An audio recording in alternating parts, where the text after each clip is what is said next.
Herkese selam. Ben Aybüke'nin kanalıma hoş geldiniz. Bugünkü konumuz çok da güzel olmayan bir konu. Ne yazık ki deprem. Instagram'da tabii ki o ilk dönemlerde, sıcak anlarda anlatabildiklerimi anlattım. Çoğunlukla yardım paylaşmakla geçti ama neler yaşadığımı, sürecin nasıl olduğunu, o gün neler yaptığımı, ondan önceki benim, olaydan sonraki benim ayrıntılı anlatmak istiyorum biraz. Tabii ki diğer videolarım kadar enerjim olmayacak. Başlıyorum. Şimdi ilk önce deprem günü, o gecesi, uyumadan önce neler yaptığımdan bahsetmek istiyorum. Çünkü çok farklıydı. Yani diğer günlerden çok farklıydı. Hem düşündüklerim hem yaptığımız şeyler. O gün arkadaşım, yakın arkadaşımla yeni marka kurmuştum. Satışlarımız başlamıştı ve onu kutlamak için buluştuk. Ama kutlamak için güzel bir şeyler yapmamız gerekirken biz sinemaya gidip bu Neslican'ın filmini izlemeye karar verdik. Biliyorsunuzdur zaten Neslican'ı. Kanser hastası çok zor şeyler yaşıyor ama inanılmaz bir motivasyonu var. İnanılmaz zor da bir hayatı var. Onu izledik, böyle ağladık. Film boyunca ağladım, zaten aşırı etkilenmiştim. Sonra eve geldik. Bu sırada bizim de otoparkın tadilatı var. Hani otopark evin tam altında, girdiğimizde evin altında oluyor yani arabalar. Tadilat olduğu için de dışarıya park ettik arabayı. İnanılmaz bir yağmur var. Böyle fırtına, yağmur. Çok sinirlendim. Dönüyoruz sinemadan. Of dedim ya. Site yönetimi dedim şimdi buldu. Yapacak zamanı dedim. İşte otoparkı. Yaz boyu dedim hiçbir şey yapmadılar. Kış geldi şimdi otoparkı yapıyorlar. Arabayı park edecek yer bulamıyoruz dedim. Çok da uzağa park ettim. Islandık, yürüyerek gittik eve falan. Sonra dedim ki ya o filmi izlemiştim ya, filmin etkisindeyim tabii. Ya dedim ne kadar ufak şeylere sinirleniyorum. Ne kadar ufak şeylere hani mutsuz oluyorum. Ne kadar büyük problemler var. Dedim, her şeyde vardır bir hayır ya. Belki deprem olacak dedim ve o evin altında arabalar olduğu için arabalar da altında kalacak. Dışarı çıkamayacağız. Hani belki bir kaos olacak. Vardır bunda da bir hayır dedim. Ve tabii ki sarsıntıyla uyandık. Hatay'dayım bu arada, takip etmeyenler, bilmeyenler için. Hatay'da yaşıyordum. Bir 6 yıldır falan Hatay'da değilim ama ilk görev yerimiz eşimle orasıydı. Orada kaldık. İşte tabii kendi işimi falan kurdum ama oradan ayrılmadık. Hala Hatay'daydık. Sonra gece ilk anında uyandım sarsıntının. Böyle hafif bir sarsıntı oldu. İlk anda uyandım. Yani şöyle söyleyeyim, 2 dakika 45 saniye, 1 dakika 45 saniye sürdü. İlk saniyesinden 45. saniyesine kadar hepsini hissettim yani ilk anda uyandığım için. Uyanıp hemen eşimi uyandırdım. İlk anda uyanmamın sebebi de normalde de deprem korkumun olması. Yani sürekli ben bir deprem planlarım. Hani deprem olduğunda ne yaparım? Ya da işte dağlar depreme uygun mu diye sürekli düşünüyorum bunu. Öncesinde de birkaç tane deprem oldu bu arada. Ama böyle çok yüksek değil. Hatay'da 3 şiddetinde, 3,1 şiddetinde falan depremler oldu. Hatta o zaman demiştim ki bir deprem çantası hazırlayacağım ya. Ufak tefek depremler oluyor. Hani dışarı çıkmamız gerekirse yanınızda işte battaniyedir bir şeyler olsun diye. Instagram story'de de paylaşmıştım. Bir deprem senaryosu var aklımda. O eve taşındığımızdan beri de yani 5-6 ay olmuştu. Anneme sürekli söylüyorum, Mehmet'e sürekli söylüyorum. Doğan'ın odasında bir gardırop var. Kapının yanında. Yani o düşerse kapı kapalıyken şöyle bir düşmede kapı açılmayacak. Çünkü yatakla kapının arasına dolap sıkışacak. Ne kadar ittirirsek ittirelim kapıyı açamayacağız. Kırmamız gerekecek. Hani o kaos anında Mehmet'e defalarca söyledim. Dedim ki o dolabın yerini değiştirelim. Dolabı pencerenin önüne alalım. Yatağı kapı tarafına alalım. Gardırop düşerse hani doğa içeride sıkışmasın diye. O da işte böyle şeyler söyleyip durma. Tamam değiştiririz. Böyle hani geçiştiriyordu. Birkaç gün önce annemle konuşmuştum. Demiştim işte dolabın yerini değiştireceğim. Hani Doğan'ın odasının yerini değiştireceğim. Dolap düşerse işte depremde kapı arkasına kalır falan diye. Annem de böyle kızıyor, sürekli böyle şeyler söyleyip durma falan diye. Söyleyip de mi çekersin yoksa hisseder misin bilmiyorum. Ama hissettiğimi düşünüyorum. Sonra depremden 2 gece önce, yani 3 Şubat gecesi rüyamda öyle büyük bir deprem olmuştu ki inanılmaz bir sarsıntı ve bizim evimiz 6. kat. Yürüyerek çıkıyordum evden. Yani 6 kat çökmüş. Bizim ev zemin kat olmuş ve yürüyerek çıkıyordum. O kadar büyük bir sarsıntıydı ki yani bir de çok büyük bir hüzün, çok üzüntü. Herkes böyle cehennem gibiydi işte rüya. Uyandım gece 4'te. Hemen baktım internetten. Hani gerçekte rüya olur da. Hani olur ya rüyanda gerçekte bir şeyler olur ama rüyanızda sarsılır. Mesela gerçekte üşürsünüz, rüyada da üşürsünüz. Öyle bir şey sandım. Dedim acaba sarsıldı da bilinçaltım bana böyle bir rüya mı gösterdi? Önce Hatay'da deprem yazdım. Sonra son depremler yazdım. Çevredeki depremlere baktım. Hiçbir yerde deprem yok. Geri uyudum. Bundan 2 gün sonrasında böyle bir şey yaşayınca hani zaten bilinçaltım orada benim, yani sürekli tetikte, bir deprem olacak mı? Kötü bir şey yaşayacak mıyız diye. Hem işte deprem çantası düşünmem, Doğan'ın dolabını düşünmem. Sonrasında rüyamda biz işte deprem olması, o anda yaptığım olaylar falan. Anında uyandım. Mehmet'i uyandırdım. Rüyamda yaptığım şeylerin aynısını yaptım. Tabii rüyamda arkadaşım yoktu. Gerçekte arkadaşım da var. Sinemaya gittik, beraber geldik. O gün bende kalacaktı. Evi Samandağ'da onun. Gitmedi Samandağ, bende kaldı. Ertesi gün sabah beraber Samandağ'a gidecektik onunla. Uyandım. Hemen Mehmet'i uyandırdım. Gülen'in kapısına vurdum. Çabuk uyan, deprem oluyor diye, ve Doğa'ya koştum. Çünkü aklım gardırobun düşeceği ve Doğan'ın sıkışacağını bildiği için hani hemen kapısını açtım. O sırada Mehmet geldi ve Gülen'in gelmediğini fark ettim. O orada kaldı. Sarsıntı hala o kadar hızlı, yani sarsılıyoruz ama böyle hani dengede durmak çok zor. Duvardan tutunuyorum ama düşürmüyor beni. O kadar yüksek değil daha. Gülen gelmedi. O da düşmüş ayağa kalkar kalkmaz. Sonra onun çıktığını gördüm. Beraber rüyamda Doğan'ın kapısının orada Mehmet, ben, Doğa duruyorduk. Gerçekte de Mehmet hemen Doğa'yı kucağına aldı. Kapandı. Ben de tabii ki hemen kapandım orada. Gülen de gelmişti. Gülen aşağı inelim dedi. Ama ben işte depremden de korktuğum için deprem anında neler yapılır falan bakıyordum. İşte yaşam üçgeni oluşturmak çok önemli. Ve en çok ölümler merdivende oluyor. Bunu biliyorum. Kesinlikle inmemek gerekiyor. Hani zemin kattaysanız çıkabilirsiniz ama değilseniz inmemek gerekiyor. Yani merdivende olmamak gerekiyor. Ona o sırada onu anlattım. Yani bu 2 dakika, şu an uzun uzun anlatıyorum ama gerçekten bunların hepsi oldu o 2 dakikada. Kalktı, hadi dedi, hadi hemen gidelim çıkalım dışarıya dedi. Ben hayır çıkamayız, yaşam üçgeni oluşturmamız lazım. Ben kapanmıştım, o hafif böyle ayakta gibiydi. Bu sırada ışıklar var. Mehmet'i görüyorum işte kapanmış durumda. Mehmet'e dedim ki yanımıza gel. Çünkü aramızda biraz fark oluştu. Yani biraz uzakta kaldı. Çabuk yanımıza gel dedim. Beraber olalım. Hani depremin daha hızlanacağını düşünmüyorum. Tabii ki duracağını düşünüyorum. Bu sırada bir baktım. Işıklar da açık, dediğim gibi daha elektrik gitmedi. Doğanın duvarında inanılmaz büyük bir çatlak oldu. O an dedim ki bu rüya. Bu gerçek olamaz ki. Hani duvar çatlıyor. Deprem oldu, bir şeyler dökülüyor. Hani hep de rüyamda da gördüğüm için duvarı çatlak gördüğüm anda hani o gerçek olamaz yani. Ancak filmlerde olabilirdi. Duvar çatladı. Mehmet'e çabuk gel dedim. O böyle yere düştü. Ben tabii ki kendi geldi sandım ama düşmüş, sonradan söyledi. İnanılmaz bir sarsıntı. Yani nasıl anlatabilirim bilmiyorum. Otururken yerimizde duramıyoruz. Yani otururken bile sabit değiliz. Ben kapandım ama böyle duvardan tutuyorum, Gülen'den tutuyorum. Artık o andan sonra Gülen de aşağı inelim demiyor. Yani orada sadece sarsıntı, dua ediyoruz. İşte Bismillahirrahmanirrahim. Allah'ım sen yardım et. Doğa iyi mi? Bu arada Doğa uyandı. Mehmet kucağına aldı. Hani ışığı açtık, içeri girdiğimizi gördü. Kapandı. Hiç ses çıkarmıyor. O kadar korkuyorum ki. Bir de dolap düştü işte Mehmet'in üzerine kapandığı anda. Dolap düştü dedi. Allah'ım dedim, doğa sesi geliyor mu? Göremiyorum, artık karanlık oldu. Bir de duvar yıkılıyor. Salonun duvarı yıkıldı. Ya tabii ki nerenin yıkıldığını biz görmüyoruz da sürekli böyle önümüzden bir toz bulutu geçiyor. Böyle sarsıntı oluyor, böyle toz bulutu geçiyor. Böyle bir beyazlık geçiyor. Karanlık ama bir beyazlıklar geçiyor gözümüzün önünden. Doğa iyi mi diye soruyorum. Bu sırada böyle ciğerimize doluyor o tozlar. İyi dedi Mehmet. Hani burada sessiz dedi. Sarsıntı devam etti. Böyle nasıl söyleyeyim, dolap düşüyor. Büyük ihtimalle üst katların sesini de duyuyoruz. Üst katların duvarları da düşüyor. Yani duvar düşme sesini tahmin edebilirsiniz diye düşünüyorum. Hani bir tuğlayı bile yere atsanız ne kadar çok ses çıkar. İnanılmaz eşyaların düşme sesi. Hani biz sesi duymadık. Çoğunluk evi yıkılmayanlar işte mutfaktan dökülenlerin şıngırtısını falan duymuş. Hani öyle bir şey duymadık çünkü onun sesini duyana kadar o kadar büyük gürültüler vardı ki evde. Hani duvarlar yıkıldığı için. Diğer ufak tefek sesleri duyamıyorduk. Hani şöyle bir şey, böyle kapanmışım. Gülen yanımda, Doğa ile Mehmet hemen, yani üçümüz dip dibeyiz, böyle kafalarımız yakın. Böyle sürekli pat pat, daha büyük gürültü. Hani en son şunu düşündüm. Tamam, artık bir şey kafama düşecek ve öleceğim. Bunu düşündüm. Zaten insan en çok psikolojisini etkileyen şey, hani tabii ki yakınını kaybetmek falan, onları düşünemiyorum da hani ölüme bu kadar yakın hissetmek. Hani ölümle burun buruna dedikleri tam olarak bu. Diyorsun ki tamam, bitti yani her şey. Doğa olacak? Hani böyle kendimi de düşünemiyorum. Ama öleceğimi hani hissediyorum. Öleceğim galiba artık. Geri dönüşü. Bir yandan da rüya gibi, gerçek gibi değil. Bir yandan dua ediyorum. Böyle hepsi, her şey aynı andaydı. Hani sadece ben değil, Gülen de dua ediyor. Mehmet hiç ses çıkarmıyor. Böyle çok garipti. Yani çok uzun ama 2 dakikaymış işte. Ama çok uzundu, yani 2 saat gibi birçok şey yaşadık. Sonra sessizlik oldu, durdu. Hemen aşağı inelim diye artık organize olacağız.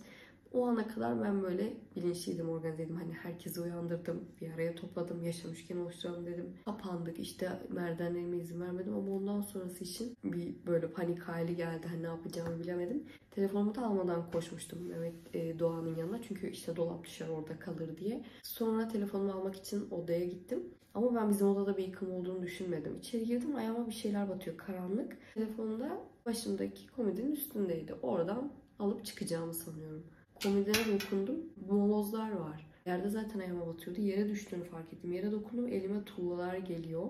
İnanılmaz panik oldum. Böyle ellerim titremeye başladı. Kalbim, yani depremden daha çok korkmaya başladım. Yani orada ölümü düşünüyorsun. Sonra olayın büyüklüğünü fark ediyorsun. Yatağa koydum elimi. Yatağın üzerinde tuğlalar var falan. Çok korktum. Tekrar bir sarsıntı olursa yıkılma ihtimalini anladım. Bulamadım. Çaldırmam gerekiyor. Yani göremiyorum zaten. Elimle de bulamadım. Geri döndüm. Gülen'e dedim. Telefonla beni çaldırır mısın? Bulamıyorum telefonumu. O sırada da Mehmet Doğan'ın montunu giyiniyordu. Bu arada Mehmet'in üzerindeki dolabı biz kaldırmışız Gülen'le. Ama bunu hiç hatırlamıyorum. İşte sonrasında böyle bir şok hali oldu. Dolabı nasıl kaldırdık, o gardırobu Mehmet nasıl kalktı. İşte Mehmet montunu giyinmişti. Doğa'ya mont giydiriyordu. Bu sırada ben telefonu çaldırdım. Çaldıracaktım. Sonra Doğa'ya kucağıma almak daha mantıklı geldi. Mehmet'e dedim sen. Çünkü panik oluyorum, orada bir şey bulamıyorum. Doğa'yı kucağıma aldım. Ayakkabılarını aldım. Kendim de montumu elime aldım. Ayakkabılarımı giydim. Ve biz indik. Çantamı aldım. Çantamın içinde çünkü arabanın anahtarı vardı. Cüzdanım falan vardı.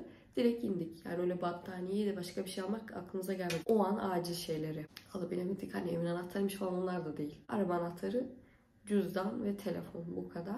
Sonra Mehmet döndü. Telefonlarımız, kendi telefonunu da almış. Benim telefonumu da aldı. Gülen zaten alıp çıkmıştı. O sırada Gülen Doğan'ın uyku tulumunu görmüş. Onu da bir gün önce ıslatmıştı herhalde. Şeye koymuştum, kaloriferin oraya. Onu aldı. İndik aşağıya. İndik ama nasıl bir inme. Yani o merdivenler 6 kat bitmiyor. İniyorsun, iniyorsun, iniyorsun, bitmiyor. Hani artık şunu dediğimi hatırlıyorum. Ne olur bitsin. Ne olur şu merdivenler bitsin. Hani komşular da iniyor. Kimse kimseye bakmıyor. Kim iniyordur diye görmüyor bile. Ben böyle deyince ne olur bitsin deyince bir komşumuz, yani tanımadığım bir komşumuz, yeni taşınmıştık zaten, dedik ki ben alayım mı kızınızı? Çünkü kalp atışından taşıyamıyorum. Hani kucağımda ama elimde bir de ayakkabı var, mont var. Böyle zor taşıyorum. Aldı elimden Doğayı. Tam da çıkmıştık zaten, gelmişti. Dışarı çıktık, dedim ki ayakları çok işeyecek, ayakkabılarını giydireyim. Çorap da yoktu çünkü ayağında. Ayakkabısını giydirecektim. İkinci sarsıntı, işte o 6.6 olan deprem oldu. Binanın da hemen dibindeydik önünde ve Mehmet daha çıkmamıştı. Böyle hemen biraz koştuk. O sırada Mehmet'in çıktığını gördüm. O da çıktı. Böyle biraz orta alanda toplandık. Çöktük yere. Ayakta durmak zor oluyor çünkü. Sonra koşarak, yani o ikinci depremde daha da panik, daha da çığlık hali oldu insanlarda. Arabaya gittik. Arabaya bindik. Mehmet normalde gözlük kullanıyor ya da lens kullanıyor. O gün lensini çıkarmış. Tabii ki o kargaşada gözlüğünü zaten alamaz. Gözü görmediği için büyük bir çukur vardı evin yakınında. Arabayı da dediğim gibi uzağa park ettim. Yani orada büyük bir çukur vardı. Bilmiyordur da. Döndüğü anda çukura saplandık. Herkes gidiyor. Herkes kaçıyor. Bu arada depremin ne kadar büyük olduğunu, nerede olduğunu hiç bilmiyoruz. Ne şiddetini. Biz Hatay'da deprem oldu sanıyoruz. Yani Maraş'mış. Bunların hiçbirini bilmiyoruz. Yıkım olduğunu bilmiyoruz. Çünkü bizim binalarımız evet çok ağır hasarlar aldı ama bizim site var etrafımızda.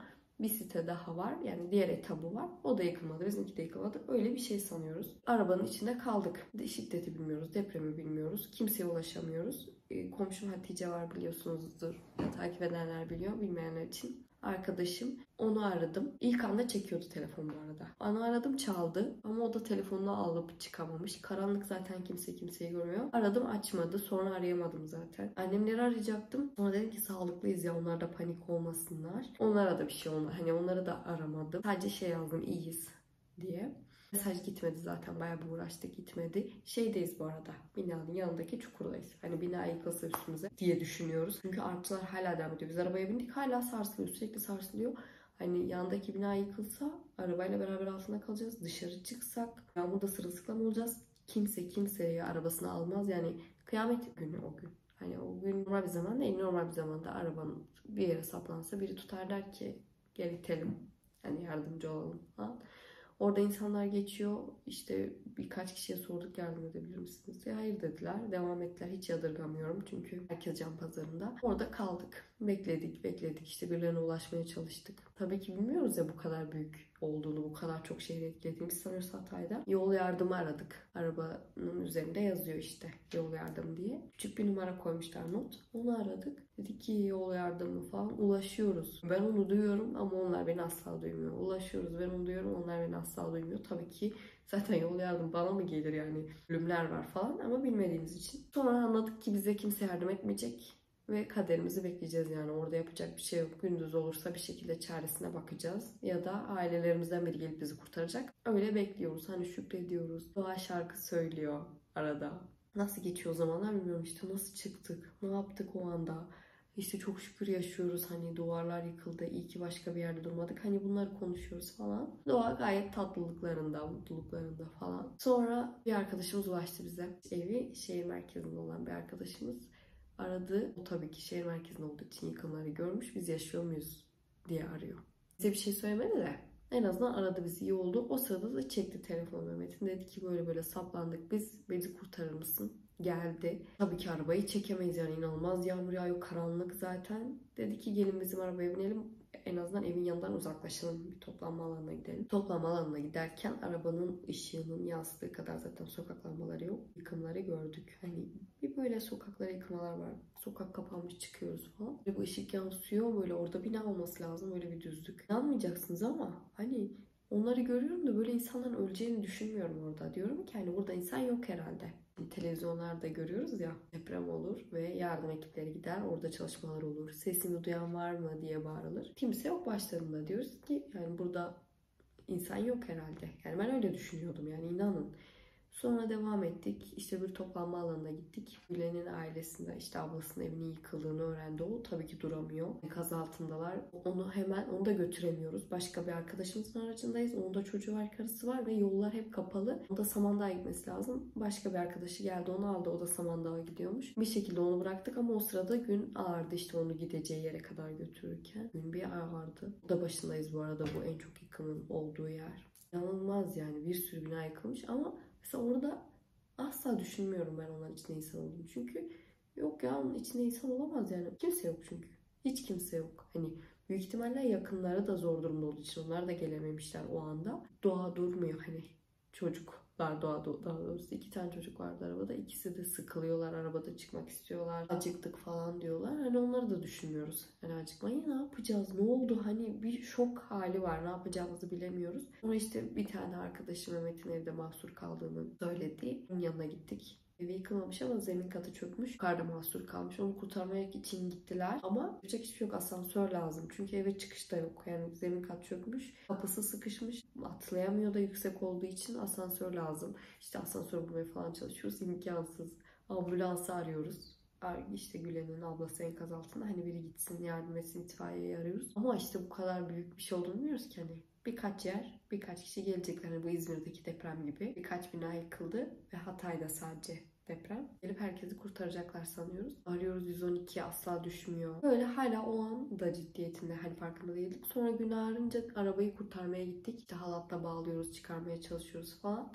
Çıkaramıyoruz hiçbir şekilde. Bir tane işte kamyona denk geldik tesadüfen. Yardımcı oldu bize, çıkarırım dedi. Zaten 2 saniye sürdü çıkarması. Hemen bağladık. O ağır tonajlı olduğu için çıkardı bizim arabayı. Ne yapacağımızı bilmiyoruz. Toplanma alanına gittik, bizim sitedeki herkesin olduğu toplanma alanında. Tuvaletimiz geliyor bu arada, tabii ki dışarıya yapıyoruz. Karanlıkken herhangi bir yere yapıyorduk. Kimse kimseyi görmüyor ama hava aydınlandı. Yapacak bir yer yok. Dükkan gibi, ofis gibi bir yer vardı. Ön camı kırılmış. Orada içinde de tuvalet var. Oraya giriyorlardı. Orada tuvalete girdim. Havayı tuvalete alıştırıyorduk o süreçte. Dedim ki bir bez bulayım çünkü tuvalet kendimize bulamıyoruz. Dışarı çıktığımızda buz gibi. Hani poposunu açıp onu tut. Hani hemen de yapamıyor. Yeni alıştığımız için biraz tutuyor, biraz bekliyoruz. Bekleyemeyiz. Lazım yok. Tuvalet hiç yok. O tuvaleti herkes kullanmış zaten, ağzına kadar dolu, sular yok. Sifon basılmıyor. Saat 10 falan oldu. Tabii ki çocuklara yiyecek bir şeyler yedirmek istiyoruz. Yani ben zaten açlık, susuzluk, hiçbir şey. Arabada yarım bir su var. Onunla idare ediyoruz. Bizim sitenin marketi var. Onun ön camı kırılmış. Baktım insanlar bir şeyler alıyor.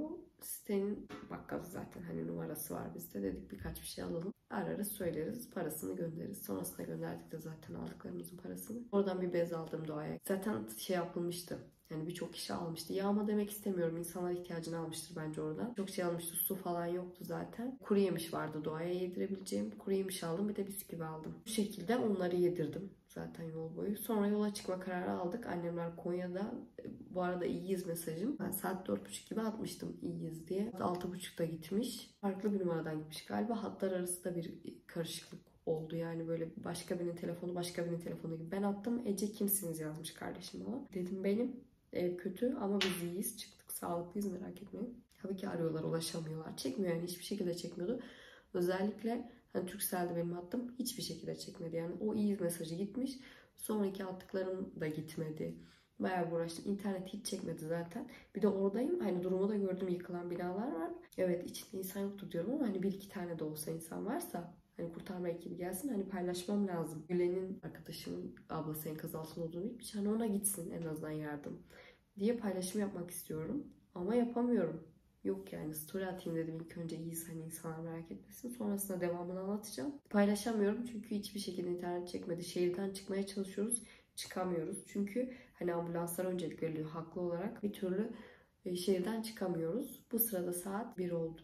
İşte ikinci deprem. İkinci deprem sırasında da evin hemen yakındaydık. Yani trafikten çok çıkamamıştık ama yoldaydık. İnanılmaz bir sarsıntı. Arabayı böyle 10 kişi tutup böyle hırsla sallıyormuş gibi düşünün. Öyle bir sarsıntı oldu. Dedik ki bu da deprem. Sonra işte radyoyu açtık. İlk depremin Maraş'ta olduğunu, ikincisinin de yine Maraş'ta olduğunu ve 2 ayrı deprem olduğunu, bunda da yıkımlar olduğunu duyduk. Alıyorum, üzülüyorum. Bu arada Gülen'le haberleşemiyoruz. Hani ona yazıyorum ama gitmiyor mesajlarım. Hani evine ulaştı mı, ablası ki nasıl, haber alamıyorum. Tam bir şehrin ortasında bir kavşak var. Onu da kavşağı çok iyi bilir Hatay'la. Orada bir yurt vardı. Oraya kadar geldik. Oradan sonra zaten çıkabilirdik. O zamana kadar da saat 3.30 falan oldu. Yani çok kısa bir mesafe ama 3 saat falan sürdü. 4-5 kilometredir ev oranın arası. 3,5 saatte falan oraya gelebildik. Orada bir yurt vardı. Onu gördüm, çökmüş. Dedim ki herhalde bu yurtta da kimse kalmıyor. Çünkü Mehmet de dedi ya o eski bir yurtta kimse kalmıyordur. Boş çökmüş. Hiçbir yardım ekibi yok ve çatısı görünüyor, yani o kadar çökmüş. Un olmuş artık. Sadece çatı, zemin katı görünüyor. Orada da görevlendirmeyle gelen askerler kalıyorlarmış büyük ihtimalle. Görevlendirmeyle geldikleri için ev falan tutmak istemiyorlar. O yurda yerleştirmişler. Oradan da canlı çıkan olmamış zaten. O kavşaktan çıktık. Bu sırada işte doğayı durdurabildiğimiz kırmızı ışıklarda bir yerlerde çiş yaptırmaya çalışıyoruz. Çünkü asla bezine yapmak istemedi. Yapmıyor, ağlıyor. Bisküvi yediği için bir de sadece kustu. Yani defalarca kez kustu. Benzin ihtiyacımız var bu arada. Hani bir benzin bulabilirsek en azından eve ulaşabiliriz hani sağ salim. Bu arada ben şey düşünmüyorum. Konya'ya gidiyoruz ama Konya'ya gideriz yerleşiriz falan değil. Şöyle düşünüyoruz. Gideriz. Hani toparlayınca geliriz yani böyle. Mesela arkadaşım orada vedalaştık Gülen'le. Asla orada hani onun son görüşüm, hani geri dönmeyecekmişim gibi düşünmüyordum. Hani her şey normale döner sanıyordum. Konya yoluna girdik. O inanılmaz zor bir yoldu ama onu anlatmak istemiyorum. Daha çok depremi ve yani bundan sonraki hayat planlarımı anlatmayı planlıyorum. İşte kar vardı, tipi vardı. Zaten yardımların çoğunun ulaşamamasının sebebi de o. İnanılmaz bir tipi vardı. Hızımız 20-30 hızla gidebiliyorduk Konya'ya doğru.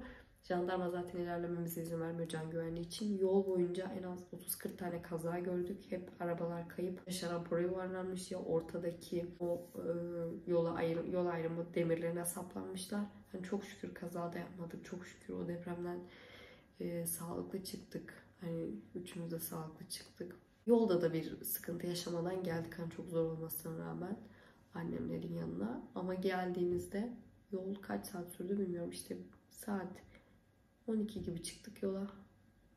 Hatay'dan. Ertesi gün saat 3'te, yani 27 saatte falan Konya'ya varabildik. Normalde 5 saat. Annemler tabii ki inanılmaz korktular hani haberleri görünce. Bir de Konya'da olmalarına rağmen depremi hissetmişler. Ama beni aramamışlar hani Maraş'ta olduğunu duyunca. Hani belki uyuyordur, korkutup uyandırmayalım, hani çok hissetmemiştir diye düşünmüşler. Ben iyiyiz yazınca zaten çok korktular. İşte gelene kadar defalarca aradılar. Bu arada Adana'da telefon çekti. İşte orada kötü haberler almaya başladık. Çevremizden tanıdığımız insanların öldüğünü almaya başladık. Tabii telefon çektiği andan itibaren hani ben olayın ciddiyetinin farkına vardım. Çünkü sadece kendiniz, yani sadece siz ve çevreniz olduğunu sanıyorsunuz. Hatta hani kimle konuştuysak sonrasında herkes öyle sanmış. Yani mesela bina yıkıldı ya, ben enkaz altındayım. İşte arkadaşın ablası orada ya, hani o yaşıyorsa onu yardım bekliyor. Yani herkes bu şekilde. Olayın ciddiyetinin farkına vardım. Hem herkesle konuşunca hani herkes arıyorum, bir kişi bile iyi değil. Hani herkesin evi yıkılmış. Vardım ve o an yapabileceğim tek şey yardım. Yani duyurabilmek. Elinden geldiğince sizinle duyurabilmek. Sosyal medyanın zaten inanılmaz bir gücü var. O gün zaten 120 bin falan izlendi storylerim. Paylaştığım yardımları paylaşıyorlardı insanlar, sağ olsunlar. Hem destek oluyorlardı. Olabildiğince duyurmaya çalıştık. O günüm öyle geçti. Zaten yani gece de uyumadım. Hiçbir şekilde uyuyamadım zaten. Arabadayız. Bir tipi var. Arabamız kara falan saplandı. Birileri çıkardı. Hani onları zaten geçiyorum. Sürekli paylaşım yapmaya çalışıyorum. Sürekli görmeye çalışıyorum. Hani neler var. Sürekli DM okuyorum. Post attım. Oradan yardımları paylaşmaya çalışıyorum. İkinci gün eve geldik. O gün de hani annemlerle sarıldık falan ama zaten hani çok kötüyüm. Böyle bir sessizlikti yolda. Doğa normalde deli gibi ağlar. Mesela ilk başlarda şımarıktı falan, huysuzluk ediyordu. Sonra anladı bizim üzgün olduğumuzu. Hiç zorluk çıkarmadı. İşte ağladıkça ağlıyorum, boşalıyorum. Hani ama öyle böyle bir ağlama, yani duyduklarımı duymak istemezsiniz. Öyle ki gördüğünüz birçok şeyi. Ama hani yakın olunca çok farklı oluyor. Evde ikinci gün de aynı şekilde geçirdim. Üçüncü gün daha çok. Yani ilk günler insanlar şu telaştaydı: enkazdaki yakınlarımı kurtarma. Ama üçüncü günden itibaren açlık, dışarıda kalmam. Bir de hani yakınları ölmeyenler ya da sağlıklısın ama eve geri giremezsin. Evin hasarsız olsa da barınma ihtiyacı, hani bu ihtiyaçlar doğdu. Üçüncü günden itibaren daha da arttı paylaşımlarım. Hani inanılmaz ulaşıyor. Hani herkes birbirine yardımcı oluyor. Yani ben paylaşıyorum, benim story'imi 100 bin kişi görüyor ama başka bir influencer görüyor, o da paylaşıyor. Hani inanılmaz bir ağ oldu. Çok kişiye yardım gitti. Mesela özellikle Samandağ'da arkadaşım vardı. Oradan net bilgi alıyordum. Direkt aktarıyordum. Onu da herkes paylaşıyordu. Hani oraya gerçekten güzel yardımlar gitti ama tabii ki üçüncü günde arkadaşım dedi ki bizim hiçbir şeyimiz yok şu anda. Hani 3 gün oldu, hiçbir şey gelmedi. Hani zaten enkazlarını kendileri çıkardılar. O günlerde öyle geçti. Yapabildiğimiz kadar yardım yaptık. Buradan tır çıkaranlar vardı Konya'da. Konya Valiliği ekip göndermişti. Onların numarasına ulaştım. O ekiplere enkaz altına sesi duyulanlara attım. Bize yazabilirsiniz ses gelenleri demişlerdi. Anladım ki orada hayat bitti. Orada her şey bitti. Ticaret bitti. Yemek, içmek, hayat, her şey bitti. Zaten çıkabilen çıktı. Bu arada durumu iyi olup çıkmayan da var. Hani şey düşünmeyin. Orada sadece garibanlar kaldı. Çıkanlar çok iyi ekonomik koşullardaydı falan değil. Tanıdığı olan çıktı. Hani durumu çok iyi olup memleketi bırakmayan, dışarıda tanıdığı olmayan ya da böyle başka birinin yanında misafir olmak falan asla kolay değil. Yani şöyle düşünün. Sen mesela evlendikten sonra kardeşinin yanında bile bir haftadan fazla kalmaz yani. Bir hafta bile kalmaz. Hiç tanımadığınız insanlar size evini açıyor. Ama anladım yani geri dönüş olmayacağını ve en büyük ihtiyacın çadır olduğunu. Çadırları paylaştım. Yani yardımları zaten çoğunlukla paylaştım. Oraya dönüş yok ve bir hayat kurmak zorundayım. Çünkü çocuğum vardı. Zaten kendimi yemiş bitirmişim. 4 günde tartıldım. 4 gün sonra kuzenime gittim. Dedim ki hani annemler var, ağlayamıyorum. Çok üzülüyorlar. Sen de kalalım bugün. Gittik. Orada kaldım. Bayağı bir ağladım. Yiyemiyordum, içemiyordum. 4 günde 4 kilo vermişim. İnanılmaz zayıfladım. Psikolojim alt üst oldu. Böyle dinliyorum ama insanları duymuyorum. Hani ilk defa böyle bir şey yaşadım. Anladım, gidemeyeceğiz. Hayat kurmamız gerekiyor. Ve Konya'ya yerleşme kararı aldık. Zaten işim online. Buraya bağlı değilim. Mehmet zaten bu arada Mehmet beni bıraktı ve geri döndü. Çünkü hani bizi bir güvenli bir yere bırakmakta amacı, sonra arkadaşlarına yardım etmekti. Orada arkadaşlarımızın aileleri enkaz altında olduğu için. O geri döndü, zaten daha çok aklım onda kaldı. Ne yapacak, nasıl gelecek, nasıl uyuyacak. Abim de gitti Allah'tan, onun hani çok yalnız değildi. Oradaki arkadaşlarımıza yardım götürdüler. Arabamızı full doldurduk. Mamaydı, bezdi, ne ihtiyaç varsa hep beraber onları götürdüler. Oradakilere yardımlar ulaştırdılar. Ufak tefek çadır malzemesi, işte ışıktır, eldivendir, ne lazımsa topladılar götürdüler işte, hem yardım etmek için. Ve orada kaldılar birkaç gün Mehmet'le. Sonra anladılar ki hani gerçekten bilir kişi lazım oradaki enkazdakileri çıkarmak için. Yani orada istediğin kadar bir erkek iş gücü olsun, onun enkaz altından beni çıkarmayı bilmek çok farklı bir şey yani. Sonra geri döndü Mehmet'le. Konuştuk. Tamam, oraya dönemeyeceğiz. Birinin yanında da çok uzun yani kalırız. Annem zaten evini açmış, her şeyini verecek, canını verecek yani biz. Ama ne zamana kadar hani birinin yanında kalabilirsin, ne zamana kadar yardım bekleyebilirsin? Hemen bir an önce hayatımızı kurmamız lazım. Ev arayışına girdik. Tabii ki çok zor ev bulmak.